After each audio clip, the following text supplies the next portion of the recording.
Shalom, shalom, all praise to the Most High Yah. What's going on, fam, bam? Hope everything is well with y'all. I'm not even going to try to be long, man. Just want to drop this nugget. It's a beautiful day outside, man. Good day to just be unto the Father. Get that workout in, work on your mental, your physical, your spiritual. As we elevate, as we move up the ladder of life, man, it's all about evolving. We don't want to devolve, man, but you know me, I try to keep it based on the scriptures, keep it based on the Most High, because he's the one who's evolving us. I mean, in a nutshell, we trying to ascend. We trying to do what Yahushua did, was in the transfiguration of ascending. And the only way you're gonna do that is by spending time with yourself, getting to know what you need, what's good for you. It's not about being selfish, but self-care is needed, and self-awareness, and also accountability. And that's why spending the time with yourself is important. Now, don't get me wrong, community is just as important. But you won't be able to be that leader, that innovator, that support, all the different hats you're going to have to be inside of a community if you don't get yourself right. And learn yourself so you know what you want and what you don't want. What you're willing to accept and what you're not willing to accept. What you're willing to deal with, what you're not willing to. Know your limits. You know, the scriptures say, y'all won't put more on us than we can bear. But sometimes when we don't know ourselves, we will put more on our plate than we can eat. So, I was sitting here just thinking, man, and talking to the Father. That revelation that I got when it said that the sword would never leave the household of David, right? Now, we understand David was the king of Israel and Judah at one point. But he is of the lineage and line of Judah. And those who have read the book of Jasher, you already know how strong Judah was alone, The book of Jasher compares Judah and Manasseh. It even said Manasseh was just as probably strong as Judah, even more smarter. But when you read the book of Jasher and how it explains how the sons of Israel, man, how they were equipped for war, how they were equipped for battle and things of that nature. I think it was Zebulun, Zebulun. He was the one with the speed. Judah was the one with the strength. It said there was a mighty angel that accompanied Judah wherever he went. And for us to be of the diaspora, and us to be of the tribe of Judah, because when you read the scripture, the one who really got dispersed was Judah. Why? Because Judah had a lot to learn. Even when you go to the story of Judah and Tamar, and when you read the story of the 12 patriots, it talks about how Judah told his children, like, don't be drunken and whoremongers. And when I look at my people and I see us over here in our land of captivity, everything that Judah told us not to be, we are. But also every curse that fell on the house of Judah, we done took on. Like I said, Nathaniel told David, he said the sword will never leave your house, right? So I looked at that and I limited it really because I was only thinking about the kings, all the David lineage that were kings and how they were battling each other. Even when you go to the beginning where it really started, which was with David's son, Absalom, when he killed his brother because his brother slept with his sister and defiled her. That was the start of it. because Absalom also had David on the run. But then you come down the line and you see how the different kings of Judah, which were relatives, now they fighting against each other. But look at that spirit, because that comes all the way down till you see you got the house of Yehuda warring against each other even after Christ and even before Christ. Now, like I said, the Sadducees and the Pharisees, they weren't of the real house. They were the KJVAAE Jews. They weren't the real Jews. So when we say it was the Jewish people that killed Yahushua, it was, but those weren't the real Jews. This is why Yahushua said, you den of vipers, you know, you are of your father, this Satan, right? And they even said out their mouth, we are of the children of Abraham, but we never been slaves to anybody. Now we know that the real children of Israel, we've been slaves. And like I said, Abraham do have seeds out here who are not of the covenant. You go back to Ishmael. You know, you go back to the other children that Abraham had outside of Isaac. God told Abraham that he was going to be a father of many nations, as far as the sand and the stars. You couldn't even count it. So, you know, many of us are of Abraham's seed, but we are not of the promise. We are not of the covenant. But because of who Abraham was, just like with Lot, we get favored. So even those who are not of the covenant, they still get favored. Like I said, Ishmael was able to got favored to be, y'all told him he was going to have 12 princes. And he was going to be blessed as well. When I read the story of Joshua, when it talks about how Abraham had went over there to go see Ishmael, when Ishmael had his first wife. And he told Ishmael's wife to tell Ishmael that the nail or the peg in the tent, you need to remove it. Why? Because she was flawed. She didn't understand that peg in the tent was her. But see, Ishmael understood, because he still had a relationship with his father. He still had a bond with his father. That when he heard them words, he knew exactly what that meant. That when Abraham came and visited him again, and he had a different wife, this wife was more submissive. This wife was more attentive.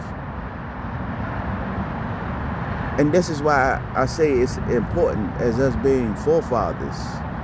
Even if you don't have a child, the young generation needs us to stand in our position and lead by example.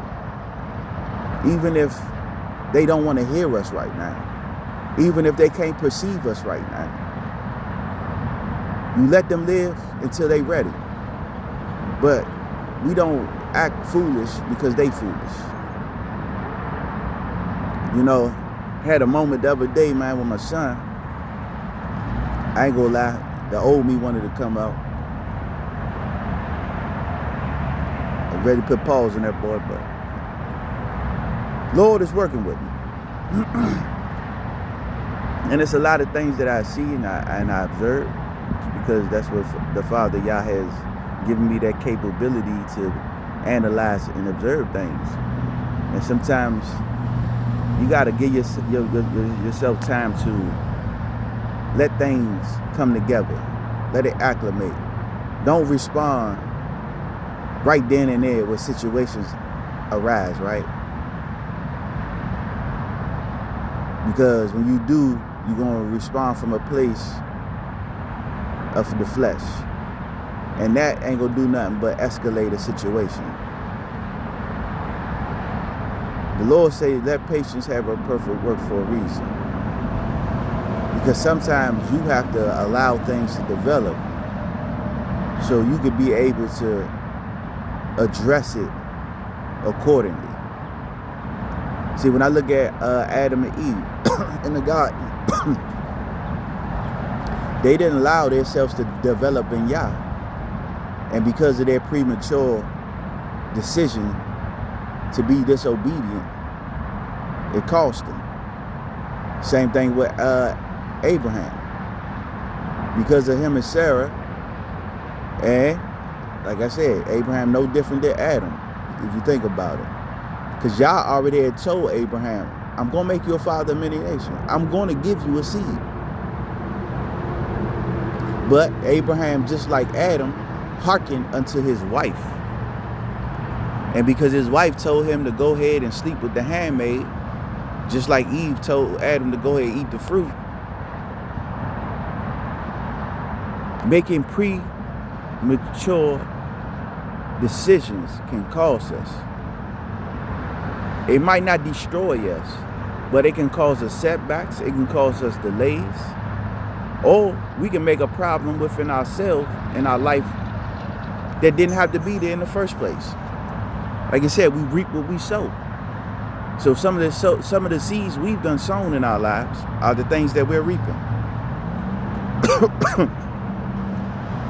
So think about you reaping the seeds that you sown. On top of that, you dealing with a foe who don't want you in existence because of your gift, because of your potential, because of your purpose. And this is why I say again, spending time with yourself is needed. I got a brother right now, he's on his journey. And, you know, I haven't talked to him, but I pray every day for him that he's doing well, that, you know, he's doing the will of the Father. I had a young man come and tell me he wanted to learn about God. I said, I know this ain't nothing but the Father. And this is why I say, at the end of the day,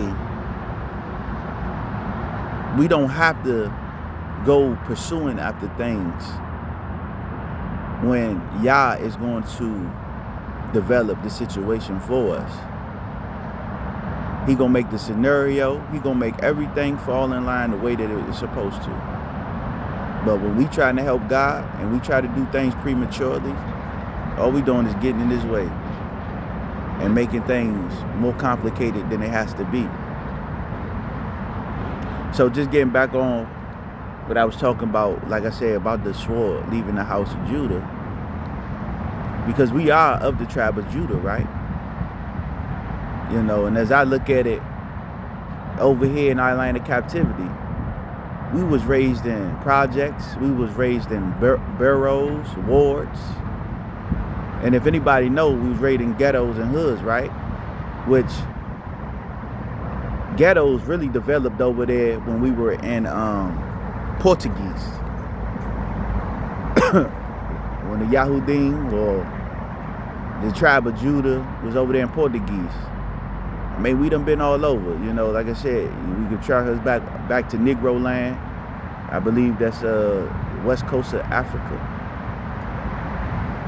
Don't quote me on it, but I believe that.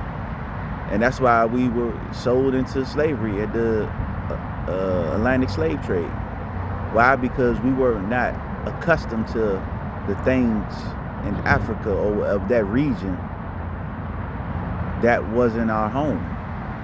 Same way here. Mystery Babylon is not our home, but a lot of us getting comfortable that we are even fighting for our oppressors, and we fighting for the same system that don't even care for us, that's looking to destroy us. Just like those who were in Egypt. When they got set free, what's the first thing they wanted to do? Go back into the land of their captivity. Why? Because they found comfortability.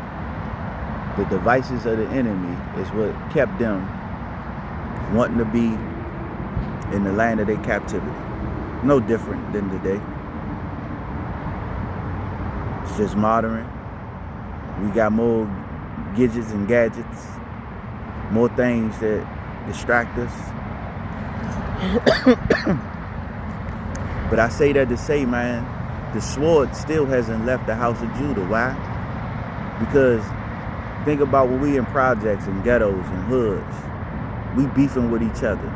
We at war with each other. We the same blood that was pumping through King David. And you got neighbors or neighborhood rivals that you got shootouts with, gang wars with people, what, down the street from you, around the corner from you, across the street from you, damn near in the same apartment building now. Why? Because that sword is not leaving the house of Judah. Because we constantly have diversity within ourselves. The greatest weapon that the enemy can use is division. So it's like, why do he got to even intervene in trying to whoop us or beat us when we beating ourselves? But this is why I say, man, self-healing starts with the self. You got to take that time, man, and find yourself. Spend time with yourself. Go to the root core of the problems in your life. Stop pointing fingers and blaming everybody. Yeah, your pops wasn't there. Yeah, your mom wasn't good. Yeah, your family wasn't the best. Yeah, your situation wasn't what you wanted it to be. Yeah, you probably didn't end up where you wanted to end up. But it ain't over. Look at Abraham. You see, his father was worshiping idols. His family was doing things contrary to what he learned when he spent time with Noah and Shem. To the point that his father was willing to kill his older brother and him. But look how God worked. Because when it was all said and done, he was able to bring his father along. And I pray he was able to help his father change. Help his father see what he needed to see before his time was up on this earth, right? You know, his brother, who was a Nahor, he didn't get so lucky. Because you can't be 50-50 with God. You can't play with the Most High like that, right? Because at the end of the day, either you gonna serve him or you not. It ain't on what the Most High can do for me, then I serve him. Nah, it don't work like that. He said, faith is the substance of things hoped for, that is not seen. But when you start to spend time with Abba, that hope turned into reinsurance. You already know. It's already guaranteed. I don't even have to see it. I already know he's gonna work it out. I mean, we look at our life really and how far we done came on this journey. It ain't by coincidence. It ain't by happenstance. It ain't by luck. It's all because of the Father and him predestined what he had for us. You know, after a while of just looking at the patterns, I know the enemy gonna attack me. I know that's gonna come. I know I'm gonna have my ups. I know I'm gonna have my downs. But it's all about what am I doing in that process of while all this is taking place. Am I complaining like the children of Israel when they was in the wilderness going from place to place? But seeing the hand of God move from Egypt all the way into the wilderness, they seen what Yah was able to do and what he did. But for some reason, didn't have faith. For some reason was doubting. Look at Moses. Moses had to go spend time with Yah for about, what, 80 years? I mean, if you read the book of Jasher, it was about 80 years. Because when he left Egypt, I want to say, it might have been 50. I think he was in the wilderness for a little while, about 40 years. And then I think he came into Cush, where he became king. He was with them for about 40 years. And then, if I'm not mistaken, he came into the house of his father-in-law, and he actually ended up getting imprisoned there for, I think, almost 10 years. He kind of foreshadowed what happened to Joseph, remember? Because Joseph got locked up because Potiphar's wife had falsely accused him. So he had got locked up in prison for about 10 years before he got set free. But look at that, man. You know, when you look at Joseph's story, the scriptures tell us to flee lust, flee fornication. Why? Because that right there is the sin that's against you. It's against your body. It's against your soul, your spirit. When you make them soul ties, don't get me wrong. Like I said, I get it. From the house of Judah. Sex and liquor and drinks and all that, man, that's kind of our forte. So, you know, I get the feel and the pleasure, but sometimes what we desire is not what we deserve and not what we need. Our wants should not outweigh our walk with the Father. And this is why he say obedience is better than sacrifice. Why? You think it would be easy just to be obedient? Nah, nothing comes easy, especially if it's something that you're trying to attain to, something that you really desire or want. I'm going to say more so need, you know, because there's a difference between the want and the need. We need to breathe, right?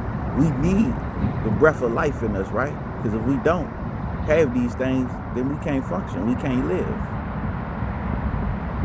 We need to be obedient to the Father, because if we don't, then we open up portals in our lives to let these demons roam free, and we become like a city without walls.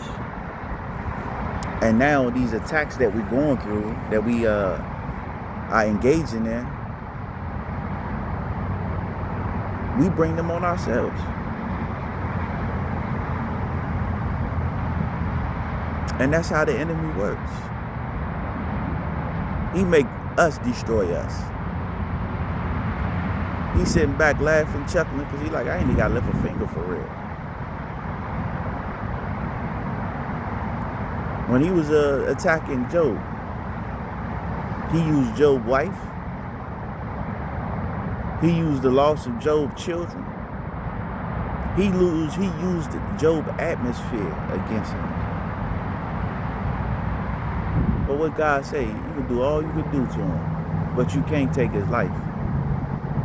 Nah, see, that's what the devil wants us to do. He can't take our life, but he wants us to take our life. And when we go to that bottle for encouragement, or when we go to that woman or that man for encouragement, think about the portals you open.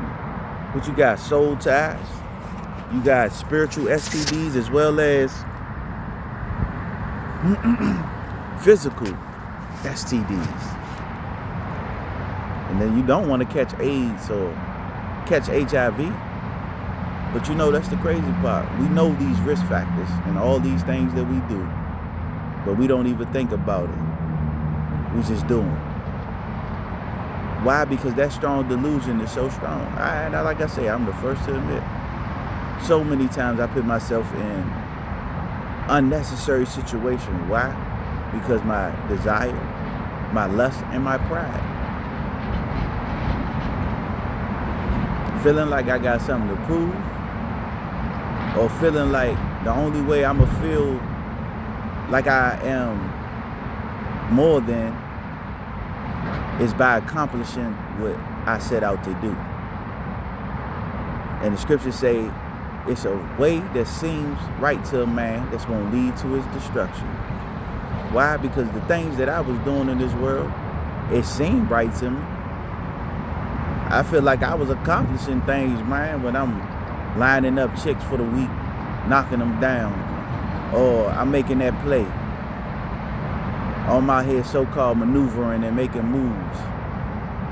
Like, you know, in my mind, I'm yeah. But all that was doing nothing but leading to my destruction. Why? Because it was destroying me on the inside. I was becoming heartless. I was becoming less of me and more of who the devil wanted and what he wanted to use. So like I said, man, I didn't want to come out here and be too long. About to get my workout in. You know, you see I'm at the court. About to do what I come to do best.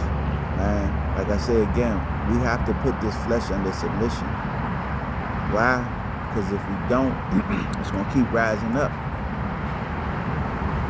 And then we end up making ill-advised decisions and choices that, like I said, in the long run can be detrimental to us and for us. So be the example, be the light, spend time with the Father, and I pray y'all strength. And until we meet in that holy place, keep it going until the end, fam. Shalom.